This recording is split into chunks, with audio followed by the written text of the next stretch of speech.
Très content d'être au milieu de nous ce matin pour nous parler de la part du Seigneur. Parole éternelle, aidez-moi à saluer 2-3 personnes autour de vous.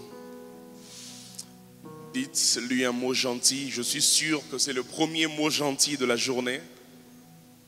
Donc dites-lui un mot gentil ce matin. Ce matin est un matin de grâce, qui le croit. Ce matin est un matin de bénédiction. Je dis un très grand merci à notre Père, à Papa Kali, qui me fait la grâce de me tenir au-devant de vous ce matin pour parler de la part de Dieu. Merci à maman aussi. Merci à tous les collaborateurs autour de Papa. Mais surtout, merci au Seigneur qui nous donne la force ce matin. J'aimerais qu'on lise rapidement. Nous allons lire un seul chapitre de la Bible ce matin. Nous allons lire quelques versets clés qui m'intéressent énormément. Et nous allons partager cette petite pensée avant de prier. Je suis dans 1 Roi chapitre 19. 1 Roi chapitre 19. Je dis un très grand merci aussi à la chair de ma chair, l'os de mes os, Jaël, qui n'est pas là ce matin pour un petit problème de santé. 1 Roi chapitre 19. Nous allons lire le verset 4. Ensuite, le verset 3 et 4. Ensuite, nous allons sauter pour lire le verset 14 à 16. Et enfin, nous allons prendre le verset 19 à 21. 1 Roi, chapitre 19, verset 3 à 4, verset 14 à 16 et verset 19 à 21. Je lis la parole du Seigneur. 1 Roi, chapitre 19, verset 3 à 4, il est écrit ceci. Élie, voyant cela, se leva et s'en alla pour sauver sa vie. Il arriva à Beersheba, qui appartient à Juda. Il y laissa son serviteur. Pour lui, il alla dans le désert où, après une journée de marche, il s'assit sous un genêt et demanda la mort, en disant, c'est assez. Maintenant, Éternel, prends mon âme, car je ne suis pas meilleur que mes pères. Verset 14. Il répondit, j'ai déployé mon zèle pour l'Éternel, le Dieu des armées, car les enfants d'Israël ont abandonné ton alliance, ils ont renversé tes autels et ils ont tué par l'épée tes prophètes. Je suis resté moi seul. Et écoutez bien ceci, il dit, et ils cherchent à m'ôter la vie. L'Éternel lui dit, va, reprends ton chemin par le désert jusqu'à Damas. Et quand tu seras arrivé, tu oindras Hazaël pour roi de Syrie. Tu oindras aussi Jéhu, fils de Nimshi, pour roi d'Israël. Et tu oindras Élisée, fils de Shaphat, d'Abel-Méhola, pour prophète à ta place. Versets 19 à 21. Élie partit de là et il trouva Élisée, fils de Shaphat, qui labourait. Il avait devant lui 12 paires de bœufs et il était avec la 12e. Élie s'approcha de lui et jeta son manteau sur lui. Élisée, quittant ses bœufs, courut après Élie et dit, laisse-moi embrasser mon père et ma mère et je te suivrai. Élie lui répondit, va et reviens, car pense à ce que je t'ai fait. Après s'être éloigné d'Élie, il revint prendre une paire de bœufs qu'il l'offrit en sacrifice avec l'attelage des bœufs. Il fit cuire leur chair et la donna à manger au peuple. Puis il se leva, suivit Élie et fut à son service. Quelqu'un acclame la parole de Dieu.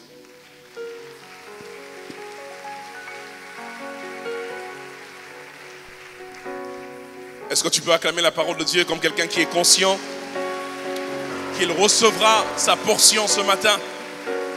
Je cherche celui qui est conscient ce matin qu'il recevra sa portion. Peut-être que ce n'est pas le voisin, mais tu dis ce matin c'est pour moi. Je recevrai ma portion ce matin. Est-ce qu'on peut faire plus que ça pour le Seigneur, le Dieu de gloire? Alléluia. Ce matin, j'aimerais vous parler d'une petite pensée qui s'est imposée dans mon esprit depuis un moment. Peut-être que je le finirai aujourd'hui, peut-être pas. Mais cette pensée s'est imposée et j'aimerais qu'on puisse parler ce matin autour d'Élisée. C'est mon thème de ce matin, Élisée. J'aimerais qu'on puisse discuter autour de la vie d'Élisée. Qu'est-ce que nous apprend la vie d'Élisée? L'histoire d'Élisée est une histoire extraordinaire. L'histoire dans ce livre est une histoire assez bizarre. Évidemment, pour comprendre l'histoire d'Élisée, il faut revenir à l'histoire d'Élie. Et c'est pour ça qu'on a fait exprès de lire l'histoire d'Élie. Élisée, c'est le fils spirituel d'Élie. Élisée, c'est le serviteur d'Élie. Serviteur de Dieu auprès d'Élie. Élisée est pour Élie ce que Josué est pour Moïse. Élisée est fils de Shaphat. Retenez bien cela. D'Abel Méhola. Élisée, c'est un jeune homme qui s'en sort pas mal dans l'élevage.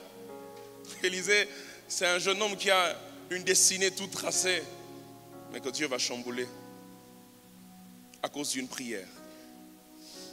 Le prophète Élie, c'est donc le maître d'Élisée. Et c'est par lui que j'aimerais commencer ce matin, son père spirituel.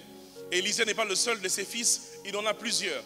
Dans le texte que nous avons lu, quand vous lisez le verset 4 du chapitre 19, la Bible déclare que Élie, lorsqu'il fouillait, la femme qui s'appelle Jézabel est arrivée à Beersheba et il y a laissé son serviteur. Ça veut dire qu'il avait un serviteur avant qu'il n'y ait Élisée.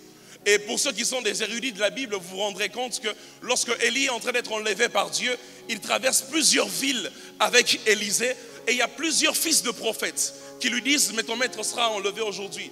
Il y a plusieurs fils de prophètes qui sont en train de parler à Élisée pour dire ton maître, mais je pense que certains aussi étaient comme en train de lui dire notre maître sera enlevé aujourd'hui, ça ne sert à rien de l'accompagner. Élie, père spirituel d'Élisée. Mais dans le texte que nous avons lu, nous voyons un Élie dans une situation dans laquelle on n'a pas l'habitude de le voir. Dans le texte que nous avons lu, Élie est au plus bas. Dans le texte que nous avons lu, après une grande victoire de l'Éternel sur les prophètes de Baal et d'Astarté, Élie est au plus bas. Élie est en train de déprimer le prophète Élie. Élie, le pion majeur, le pion central pour que les âmes reviennent à l'Éternel. Élie, celui qui a fait descendre le feu du ciel, qu'il n'a pas fait une fois, qu'il n'a pas fait deux fois, qu'il a fait 3 fois. Élie est en train de déprimer.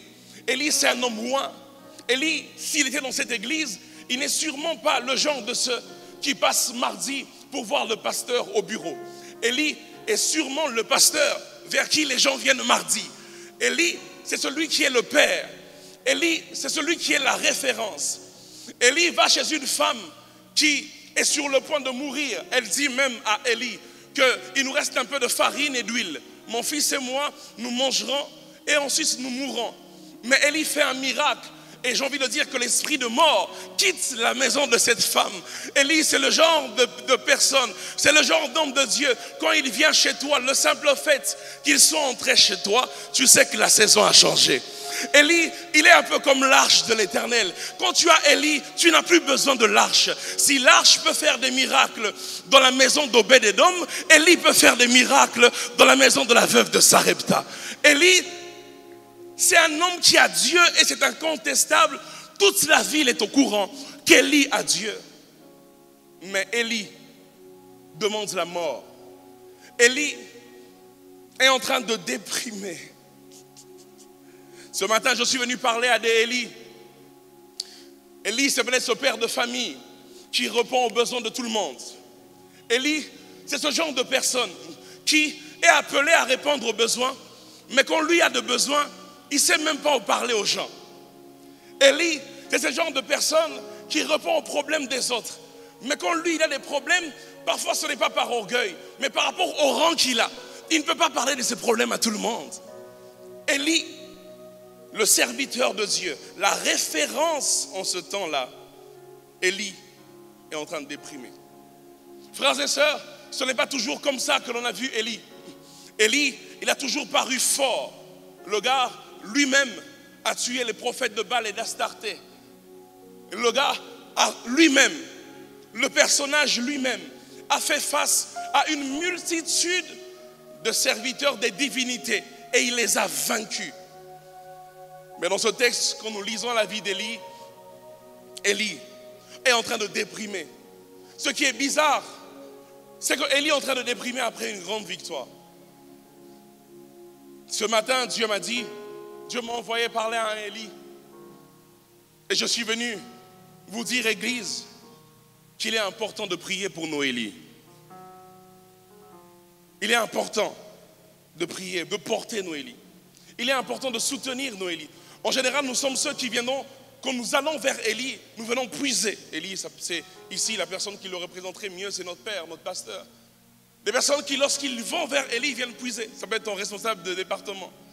Quand ils vont vers Élie, ils viennent puiser. Mes frères et sœurs, de temps en temps, Élie a aussi besoin des personnes qui peuvent prendre soin de lui, qui peuvent prendre soin des siens, qui peuvent mettre leurs genoux à terre pour prier pour Élie. Je prie ce matin qu'il y ait de plus en plus à la parole éternelle des Aaron et des Hur qu'il n'y a des Josué. Je vais m'expliquer. Josué, dans le texte de Exode chapitre 17, du verset 10 au verset 13, et Josué est celui qui bénéficie des mains levées de Moïse. Mais Aaron et Hur sont ceux qui soutiennent les mains affaiblies de Moïse. Josué est celui qui bénéficie des mains levées de Moïse. Josué, c'est celui qui bénéficie du produit du ministère de Moïse. Josué est celui qui bénéficie des efforts de Moïse. Josué est celui qui bénéficie du ministère de Moïse. D'ailleurs, dans ce texte particulièrement, lorsque les Josué vont vers les Moïse, ce n'est pas trop l'homme Moïse qui les intéresse. C'est le ministre de Dieu Moïse qui les intéresse.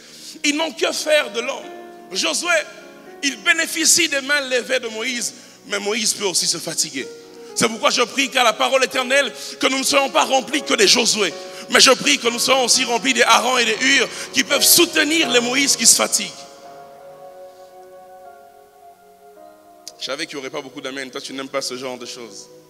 Toi, tu aimes bénéficier. Mais je prie que Dieu nous donne des Aaron et des Hur qui savent soutenir les mains fatiguées de Moïse. Eux, ils ne voient pas seulement le ministre de Dieu.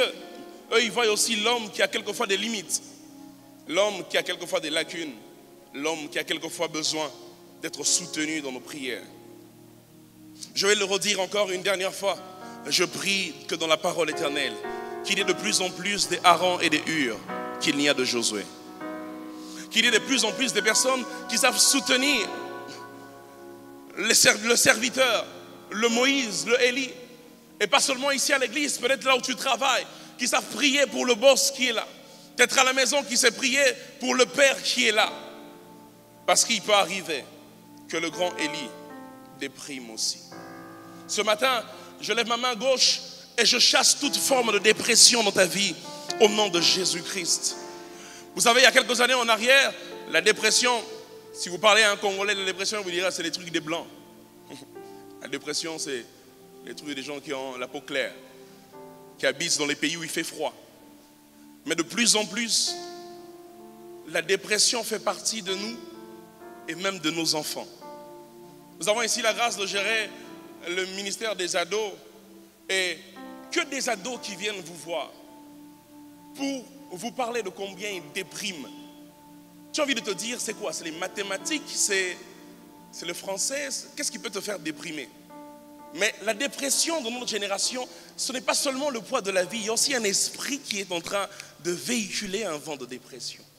Et c'est pourquoi ce matin, je lève encore ma main et je déclare que tout celui qui est sous une forme de dépression, tout enfant qui est sous une forme de dépression, même dont les parents ne savent pas qu'il est en train de passer par là, que Dieu t'en délivre ce matin au nom de Jésus-Christ. Il y en a qui passent même par des moments de dépression, ils ne sont même pas conscients qu'ils dépriment. Je prie que même dans ton inconscience, que Dieu étende sa main et qu'il te délivre au nom de Jésus-Christ. La bonne question que quelqu'un me poserait ce matin, c'est homme de Dieu, qu'est-ce qui fait déprimer Élie? Qu'est-ce qui fait déprimer Élie? Verset 14. Élie est en train de répondre au Seigneur. Il dit, j'ai déployé mon zèle pour l'Éternel, le Dieu des armées. Car les enfants d'Israël ont abandonné ton alliance. Ils ont renversé tes autels. Ils ont tué par l'épée tes prophètes. Je suis resté moi seul et ils cherchent à m'ôter la vie. Qu'est-ce qui fait déprimer Élie? C'est que Élie a l'impression d'avoir donné tout ce qu'il a de meilleur pour Dieu, pour son œuvre et pour son peuple. Élie, il a l'impression d'avoir donné ses meilleures années à Dieu. Élie, il a l'impression d'avoir donné son énergie au Seigneur, pour ce peuple. Mais quand lui, il a besoin d'être soutenu, il n'y a personne pour le soutenir. Élie a l'impression que tout ce qu'on apprécie de lui, c'est les dons qu'il a. Tout ce qu'on apprécie de lui, c'est l'argent qu'il peut donner à l'église. Tout ce qu'on apprécie de lui, c'est le fait qu'il soit dynamique. Mais quand lui, il est dans les besoins, il n'y a personne qui est là pour lui. Élie a l'impression qu'il a fait beaucoup d'efforts, qu'il a beaucoup sémé, mais il n'a sémé que dans des terres arides et qu'il n'a pas récolté. Et cela est en train de faire déprimer Élie. Regardez, la Bible déclare que Jézabel, après que Élie ait tué les prophètes de Baal, va faire envoyer un messager pour dire à Élie, je vais te tuer. Ce soir même, ta tête va tomber comme la tête des prophètes de Baal est tombée. Mais lorsque Élie parle à Dieu, Élie ne dit pas que c'est Jézabel qui veut le tuer. Élie dit il. Jézabel c'est une femme, il aurait dû dire elle. Et elle au singulier. Mais Élie dit il au pluriel. Il dit ils veulent m'ôter la vie. Non, non, non, Élie, c'est Jézabel qui t'a menacé. Mais lorsque Élie est en train de regarder les menaces de Jézabel, il se rend compte qu'il n'y a pas que Jézabel qui le menace, mais il se rend compte que tout le peuple, à cause du fait qu'ils ne le soutiennent pas, sont en train de participer à la menace de Jézabel. J'ai envie de dire à quelqu'un ce matin, quelquefois, le silence du peuple fait plus mal à Élie que les menaces de Jézabel. Le je ne l'ai point connu de Pierre peut tuer plus vite que le baiser de Judas. Élie a l'impression qu'il a fait beaucoup d'efforts pour des gens, mais qu'il n'y a pas eu de résultats. Élie a l'impression que ça fait maintenant plusieurs années qu'il travaille dans cette entreprise, mais il travaille à perte. Il a fait des sacrifices, s'attendant à avoir des promotions. On le lui a promis d'ailleurs. Mais jamais rien n'arrive. Et Élie est en train de déprimer.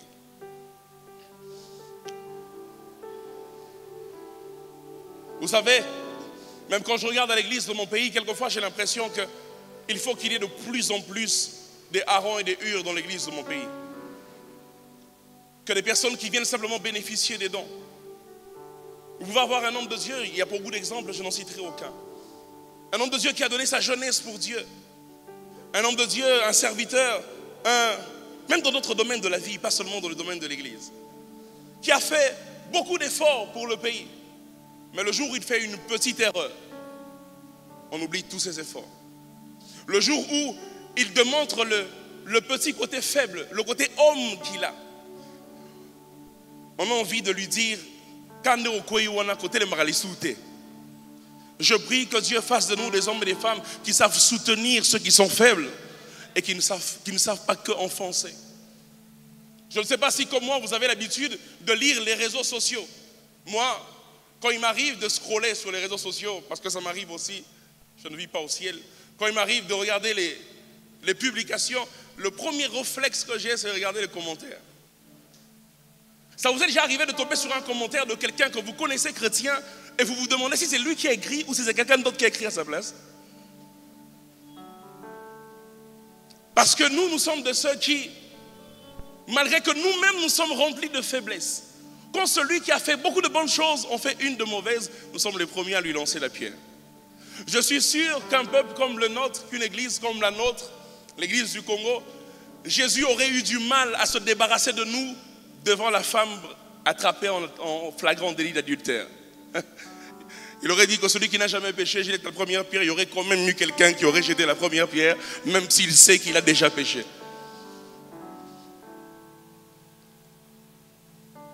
Parce que malheureusement, nous n'avons pas la culture de reconforter le faible.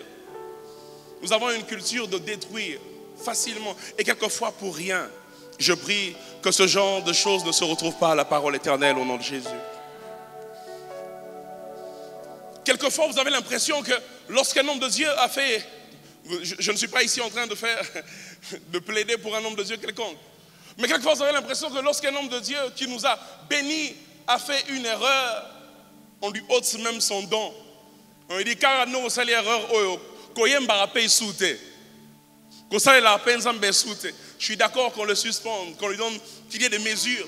Mais après, il ne faut pas que ce soit des mesures qui le tuent plus que sa propre erreur.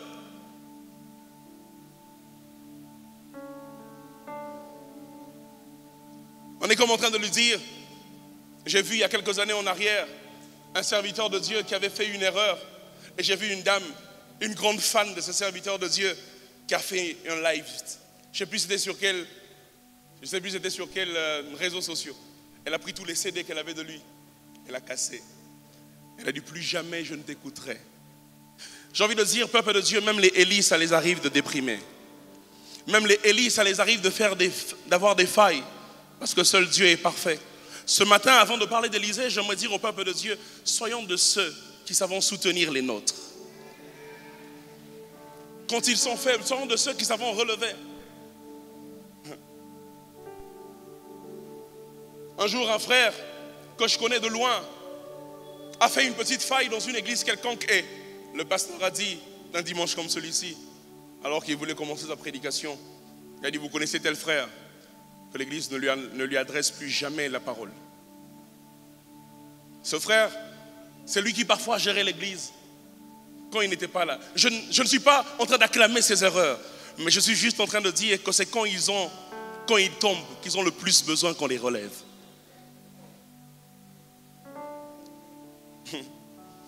Et c'est lorsque Élie donc est en train de monter à la montagne pour prier, pour demander la mort à Dieu, que l'Éternel va parler à Élie pour lui dire, il y a un Élysée. Je prie que Dieu donne à quelqu'un ce matin un Élysée. Un Élysée qui sera une raison à celui qui avait demandé la mort de continuer la marche. Je prie que Dieu donne à quelqu'un ce matin un Élysée. Mais ce matin, je suis venu dire à un Élie, même s'il n'y a personne pour te soutenir, la présence de Dieu est suffisante. Je suis venu dire à quelqu'un qui passe par des moments où il déprime, par des moments où ça ne va pas, mais il ne sait même pas à qui en parler. Peut-être qu'il a essayé de parler à quelqu'un et que ça a été raconté un peu partout. Il en a même perdu l'envie de venir à l'église. J'ai envie de te dire, même si tous les hommes ne te comprennent pas, il y a un Dieu qui te comprend. Ce qui est beau avec Dieu, c'est que les hommes, tous peuvent avoir pitié de toi, Bartimée, mais tout ce qu'ils peuvent te donner de mieux, c'est des pièces. Mais si Dieu, lui seul, a pitié de toi, Bartimée, il te donnera les yeux. J'ai envie de dire à quelqu'un que lorsque Dieu te prend en charge, même s'il est le seul à te prendre en charge, sa prise en charge vaut mieux que les 2 millions de personnes qui habitent Bandal et Kitambo réunis. Dieu te prendra en charge. Ce matin, avant de passer à Élysée, de dire 2-3 choses et que l'on prie, j'ai envie de dire à quelqu'un que Dieu est l'appui de ceux qui n'ont pas d'appui. J'ai envie de dire à quelqu'un que Dieu est l'épaule où tu peux pleurer. Dieu est cet ami qui ne va jamais raconter les histoires que tu lui as racontées à la chambre à quelqu'un d'autre. Dieu est cet ami qui, même le jour où il ne fera pas un live pour dire je connais ce secret. Dieu est l'épaule où tu peux pleurer. Et ce que j'aime, c'est que Dieu, il ne sait pas seulement nous écouter, mais il sait rendre la joie que nous avons perdue. Et ce matin, je prie au nom de Jésus que Dieu rende à quelqu'un ici la joie qu'il a perdue au nom de Jésus-Christ. Ce matin, je prie que Dieu redonne la force à un Élie qui est fatigué à cause du manque de soutien des hommes. Et donc, comme je disais, c'est dans ce contexte où Élie est en train de pleurer que Dieu vient lui parler d'Élysée. Qui est Élysée? J'ai dit beaucoup de choses sur Élysée au début de mon message. Mais j'ai envie de dire, ce matin, Élysée est la réponse de Dieu au vide qu'Élie ressent. Élysée est la réponse de Dieu au vide qu'Élie est en train de ressentir. Élysée est la raison pour laquelle Dieu ne va pas tuer Élie. Si Dieu tue Élie, Élie va mourir avec le fait que personne ne le soutient. Dieu va donner à Élie un Élysée pour changer sa manière de voir, qu'il sache qu'il y a aussi des Élysées qui peuvent nous soutenir. Élysée est la méthode que Dieu veut utiliser pour redonner à Élie l'envie de le servir et de vivre. Élysée est le soutien qu'Élie a toujours recherché. 1 Roi, chapitre 19, verset 3, j'en ai parlé. Jézabel cherche à tuer Élie. Élie se met à fuir. Peuple de Dieu, permettez-moi de vous rappeler que c'est Jézabel. C'est une femme, c'est un homme, c'est un humain. Ça peut rater. Il peut chercher à te tuer, parfois ça peut marcher, mais ça peut aussi rater. Mais face à cette situation, Élie arrive quelque part. Et il dit à son serviteur, écoute, je suis assez menacé. Je préfère que tu restes ici pour que tu ne sois pas un dommage collatéral. Et son serviteur reste. Mais quelques chapitres plus tard, ce n'est pas Jézabel qui veut tuer Élie. C'est Dieu qui veut récupérer Élie. Ça veut dire que ça ne va pas rater. Et Élie, plusieurs fois, est en train de dire à Élisée, reste ici, parce que je suis en train de partir, mais Élisée refuse.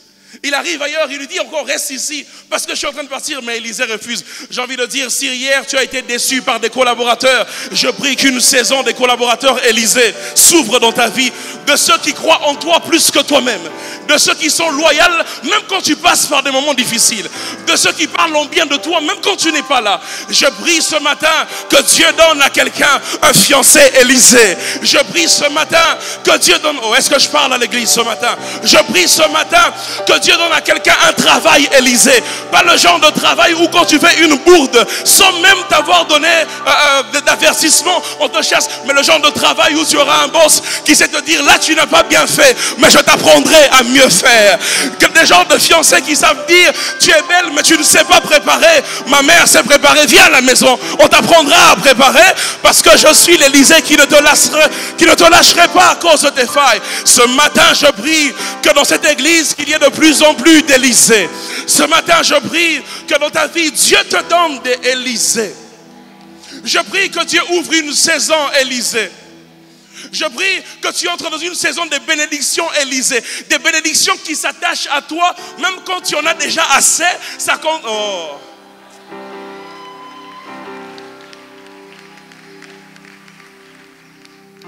Je prie que Dieu ouvre sur nous une saison où il enverra des hommes Élysée, où il enverra des femmes Élysée, où il enverra des travails Élysée, où il enverra des dimensions Élysée, où il enverra des... Tu peux compléter, où il enverra quoi? Qu'est-ce que tu attends de la part de Dieu? Mais qu'il t'envoie dans la forme de Élysée. Pas des personnes qui te lâchent lorsqu'il y a une première occasion, mais des personnes qui restent fidèles. Élie lui donne même un ordre, il lui dit reste ici. Les fils de prophètes lui disent mais ton maître va partir, ils insistent. Mais il dit je vais t'accompagner. Moi, je suis la réponse que Dieu te donne pour te montrer que s'il y en a qui t'ont lâché, il y en a qui ne te lâcheront jamais jusqu'à ce que tu partes. Élisée veut dire autrement à Élie, tu veux que je te lâche pour que tu ailles encore te plaindre chez Dieu, que toi on te lâche toujours. Cette fois-ci je ne te lâcherai pas. Je prie que Dieu te donne des gens qui vont te dire non, petit côté. Il y a tous les tableaux disent de te laisser, mais je ne veux pas te laisser. Et il est resté fidèle, loyal à son maître jusqu'à ce qu'il est parti. Bon, avant de continuer, j'ai envie de dire encore cela. Je ne sais pas dans quel domaine, mais je prie que Dieu te donne un Élysée. Peut-être que tu as eu des travailleurs qui sont tellement pas sérieux qu'ils bouffaient l'argent derrière ton dos. Jusqu'à ce que ce commerce que tu as commencé a fini par faire faillite. Que Dieu te donne des travailleurs Élysée, qui seront intègres, qui seront fidèles.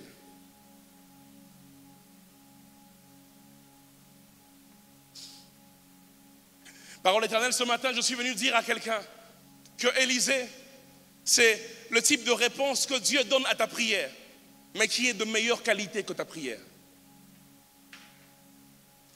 Je vais reprendre cela. Élysée, c'est le type de réponse que Dieu donne à ta prière, mais qui est de meilleure qualité que ta prière. Oh, j'aime, passons Éphésiens est en train de le dire. Il dit qu'il est celui qui fait infiniment au-delà de ce que nous demandons et de ce que nous imaginons, de ce que nous pouvons penser. C'est ça les réponses Élysée. C'est ça les saisons Élysée. Que Dieu te donne des réponses qui sont de meilleure qualité que les questions que tu avais posées. Là où tu n'as connu que des désillusions, que Dieu t'accorde une saison où tu retrouveras le sourire perdu. Mais ce matin, je ne prie pas seulement, et ça serait déséquilibré de le dire ainsi, je ne prie pas seulement que Dieu te donne des Élysées. Mais parole éternelle, je prie aussi que tu sois le Élysée de quelqu'un. Que Dieu ne te donne pas seulement des Élysées, mais que Dieu te donne à toi aussi d'être l'Élysée de quelqu'un. L'Élysée de cette église. L'Élysée de notre Père. Alors j'ai envie de prier pour papa et de dire que Dieu multiplie à ses pieds des fils Élisée. Parce qu'ils sont là déjà, mais que Dieu les multiplie encore. La deuxième chose que Élisée est en train de nous apprendre, à part le fait qu'il ait une réponse à la prière de Élie, une réponse qui est meilleure que la demande d'Élie, à part le fait qu'il ait la réponse de Dieu au vide qu'Élie ressent, à part le fait qu'il ait la raison pour laquelle Dieu ne va pas tuer Élie. La deuxième chose que Élisée nous apprend ce matin, c'est que la première fois que l'on a parlé de lui, lui-même n'était pas là. C'est la deuxième vérité à savoir sur la vie d'Élisée. La première fois que l'on a mentionné son nom, lui-même n'était pas là. Là où toutes les planifications se faisaient sur sa vie, lui-même n'était pas là. J'ai envie de dire à quelqu'un ce matin, avant qu'il ne te donne un corps, il avait fait un plan. Et quand il parlait de toi dans ce plan et qu'il disait que tu réussirais, le chômage de Kinshasa n'était pas encore là. Quand il parlait de toi dans son plan et qu'il disait que tu arriveras au bout, le taux de change à Kinshasa n'était pas encore à 28 500 ou 29. Avant qu'il ne t'envoie ici sur terre, il avait déjà préparé tout ce qu'il fallait pour que tu réussisses ici sur terre. Avant même que Élie ne puisse rencontrer le dit Élisée, Dieu parle de lui et Dieu a déjà conclu qu'il sera le successeur d'Élie. Peut-être qu'il ne parle pas bien, mais il sera le successeur d'Élie. Peut-être qu'il n'est pas beau, mais il sera le successeur d'Élie. Peut-être qu'il n'a pas fait des grandes études, mais il sera le successeur d'Élie. Ce matin, je suis venu dire à quelqu'un, ne t'inquiète pas par rapport au processus, le plan était déjà arrêté avant même qu'il ne t'envoie sur terre. C'est là où j'aime ce texte de Romains, chapitre 8, verset 29 à 30. Il dit, ce qu'il a connu d'avance, il les a prédestinés à être l'image de son fils Jésus. Ceux-là, il les a appelés. Il les a connus avant le temps. Il les a destinés avant le temps. Et dans le temps, il est venu les appeler. Avant même qu'il ne t'appelle, il avait déjà parlé de toi. Avant même qu'il ne te mette dans cette famille, il avait déjà dit que c'est toi qui changerais les choses. Avant même qu'il te donne des oncles comme ceux que tu as là, il avait déjà dit que malgré leur sorcellerie, ils ne pourront rien te faire. Avant même qu'il te mette dans un pays comme le Congo, il avait déjà dit que toi, tu seras le premier jeune de ton âge millionnaire. Avant même, il a prévu pour nous le bien avant même que nos ennemis conçoivent le mal. Je disais qu'il a prévu pour nous le bien avant même que nos ennemis conçoivent le mal. Je ne sais pas qui t'en veut, mais j'aimerais te dire ce matin, il est venu en retard. Le plan a précédé ta vie. Je ne sais pas qui a dit que toi, on ne t'épousera pas dans cette famille. Si tu es sorti de moi, toi, tu n'iras pas loin. Mais j'aimerais te dire, avant de sortir d'elle, tu es sorti de lui.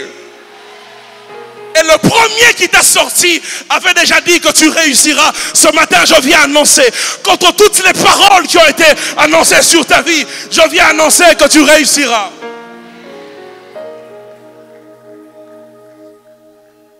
Avant même que le docteur dise qu'on a trouvé des masses dans ton ventre et que toi tu ne peux pas concevoir, il avait déjà dit que Yoba Robengo mère double. Oh.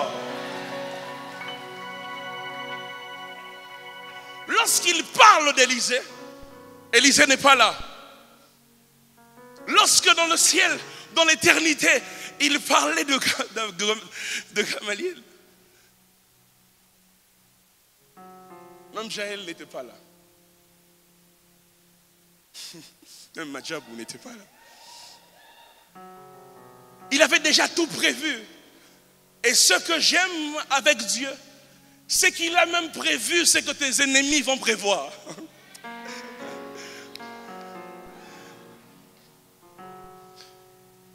C'est la deuxième chose qu'Élisée est en train de nous apprendre. C'est que la première fois qu'on a parlé de lui, il n'était même pas là. J'ai envie de dire à quelqu'un ce matin, tu n'es pas un échec, tu es la réponse à une prière. Tu n'es pas ce qu'on a dit que tu es.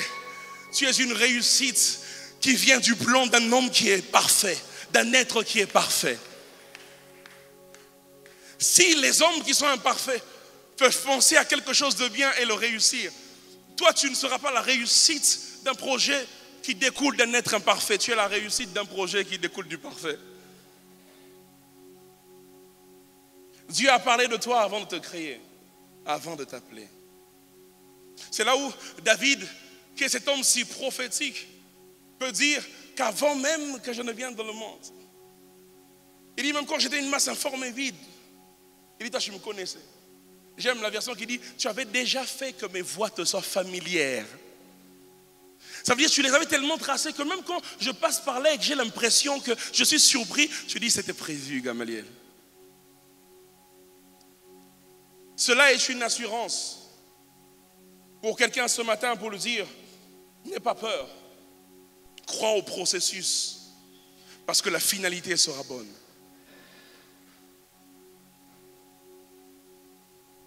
J'ai envie de dire à quelqu'un ce matin que le plan que Dieu a fait pour toi est plus âgé que toi. Comment gâter? Le plan que Dieu a fait pour toi est plus fort que toi.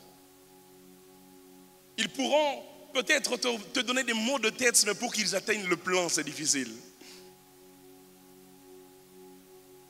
La troisième chose qu'Élisée nous apprend, celle-là nous la découvrons lorsqu'il rencontre justement Élie. Et j'aime beaucoup cette série de choses qu'Élisée nous apprend lorsqu'il rencontre Élie. La troisième chose qu'Élisée nous apprend, c'est le verset 19 que nous avons lu. La Bible déclare que Élie, lorsqu'il vient trouver Élisée, Élisée est en train de faire un double travail. Ça ne se voit pas à première vue, mais les commentaires bibliques l'expliquent mieux. On parle et on dit qu'il avait 12 paires de bœufs et qu'il était à la 12e paire. Quelqu'un penserait et disait, que faisait-il? Les nettoyait-il? Il avait fini les 11 premiers, il était à la 12e paire. Mais les commentateurs expliquent mieux et ils disent ceci, qu'il était plutôt comme en train de labourer le sol avec ses bœufs. Vous savez, avant qu'il y ait tout ce qu'il y a aujourd'hui, tout le grand travail qui se faisait au sol, les bœufs étaient d'une grande importance, une grande main d'œuvre pour, je ne sais pas comment on appelle ça, la mise en jachère, je pense, c'est ça, pour déchiffrer, défricher le sol. Voilà. C'est ce travail qu'il était en train de faire. Et rien que cette première phrase, lorsque Élie rencontre Élisée, montre que Élisée était un jeune homme qui sortait d'une famille qui était riche, une famille qui était aisée. Ils avaient beaucoup de biens. Et on ne sait même pas, est-ce que ce qu'il est en train de faire là, c'est les biens de son père qu'il est en train de gérer ou c'est ses propres biens qui ont découlé de la gestion des biens de son père. Il était d'une famille qui était aisée. Mais écoutez, à part le fait que Élisée soit d'une famille qui est aisée, Élisée dit ceci à Élie. Lorsque Élie jette le manteau sur lui, comme pour lui dire, voilà, tu es oint, tu es choisi. Élisée dit ceci à Élie. Il lui dit, laisse-moi aller dire au revoir à mon père et à ma mère. Quelqu'un dit après moi, mon père et ma mère.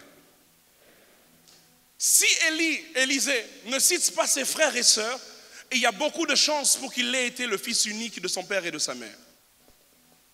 Ça veut dire que non seulement qu'il était d'une famille qui était aisée, mais il était le seul héritier. Élisée est quelqu'un sur qui la destinée est toute tracée. Le genre de prière qui m'est arrivé de faire dans ma vie, Élisée ne peut pas les faire. Tout est clair. Élisée est le genre de jeune homme dont le plan est parfait, dont la destinée tracée par les parents est parfaite. Tu feras le collège Boboto. Ensuite, si tout se passe bien, tu iras à Harvard. La destinée est très claire. Ça n'a rien à voir avec nous, n'est-ce pas? Est-ce qu'eux-mêmes savaient là où on étudierait vraiment? La destinée de Élisée est toute tracée. Mais lorsque Élie vient vers Élisée, le fait qu'il jette son manteau sur lui, ce n'est pas seulement pour lui dire que tu es choisi, c'est pour lui dire oublie tous tes rêves. Et c'est la troisième chose qu'Élisée nous apprend. Dieu peut briser tes rêves. Amen. Dieu peut briser tes rêves parce que ses plans pour lui sont meilleurs que tes rêves. C'est la troisième chose qu'Élisée nous apprend. Il n'est pas obligé de suivre ton sens. Parce que sa direction est le meilleur choix que tu peux faire dans la vie. Lorsqu'il vient, il ne regarde pas au fait que mais c'est le fils unique. Pourquoi tu ne prends pas? Tu ne vas pas dans une famille où il y a plusieurs garçons. Vous savez, Dieu parfois fait les choses. Nanko, ça parle bien en Igala. Abraham a Ismaël et Isaac. Si en ce moment-là, Dieu demande à Abraham Isaac, c'est facile à donner. Parce que même s'il meurt et qu'il ne ressuscite pas, Ismaël est là. Mais Dieu fait chasser d'abord Ismaël et puis il demande Isaac. On a deux choix. Quelquefois, Dieu fait les choses comme s'il les faisait exprès, mais j'aimerais te dire, ça paraît être pour te faire du mal, mais toute chose concourt en ton bien. Et c'est ce qui se passe dans la vie d'Élisée. Élisée, c'est un garçon qui est seul, qui a une destinée qui est toute tracée. S'il était dans notre temps, peut-être qu'il serait ingénieur. Il a tout un projet, je vais faire la polytechnique comme moi dans le temps. Regardez où je me retrouve ce matin. Peut-être qu'il avait d'autres projets, je serais footballeur, comme mon frère le pasteur Loz dans le temps. Regardez où il est aujourd'hui. Dieu n'a pas peur de briser tes rêves.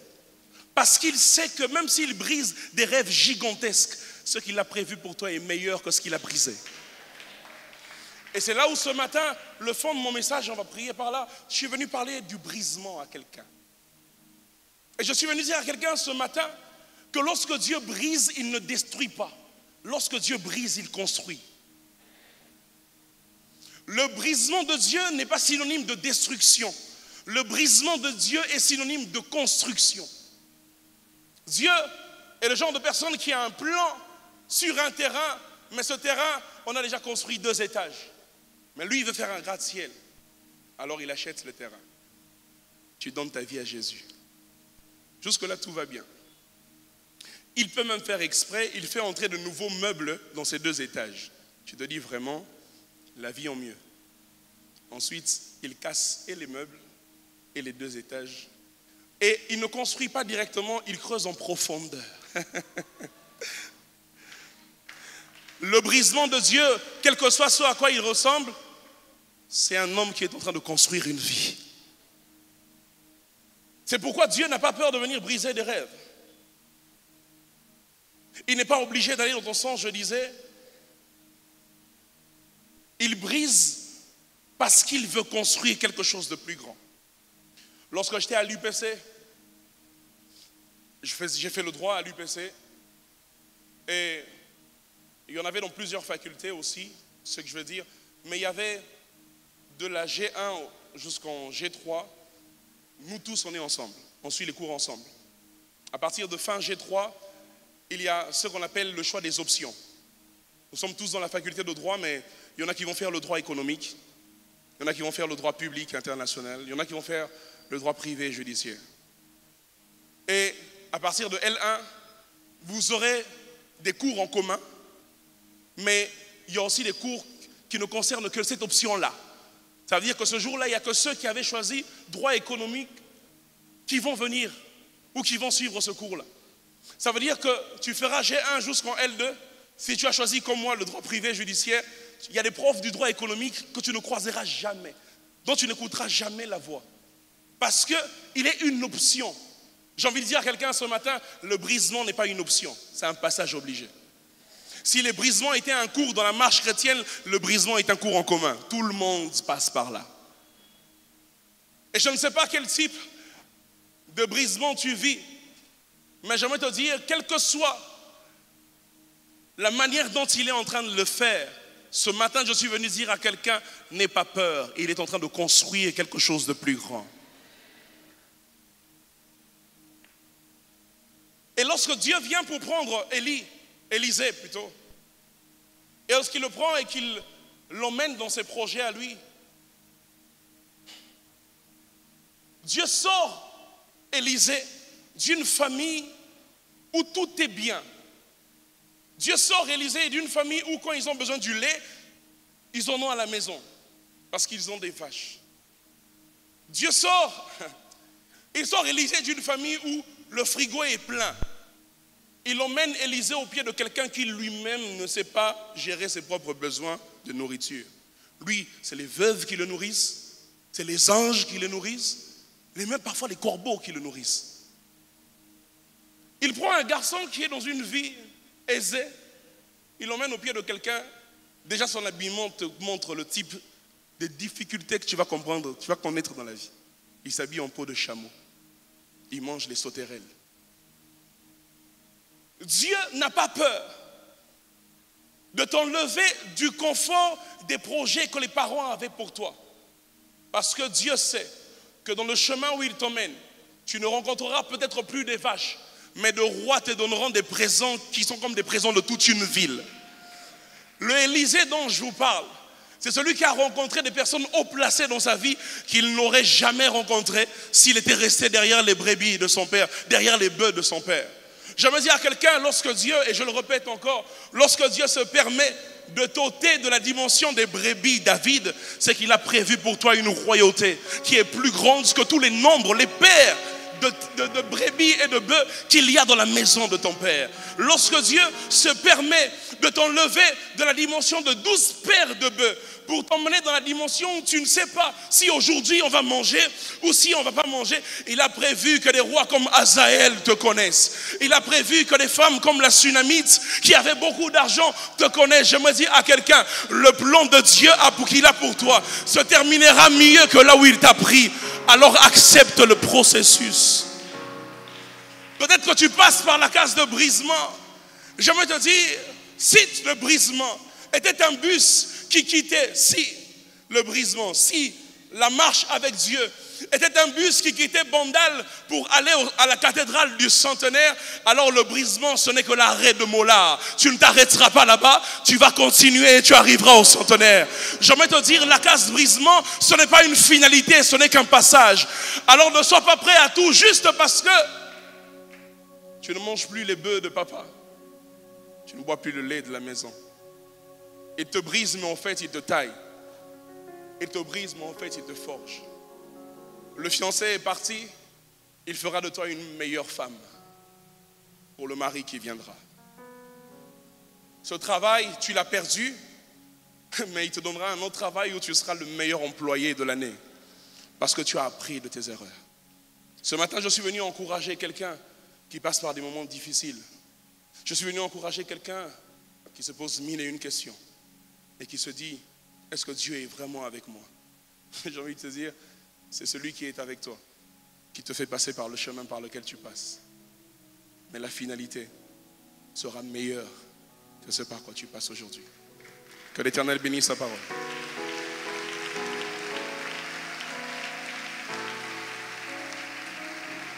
Ce matin, j'aimerais prier avec quelqu'un.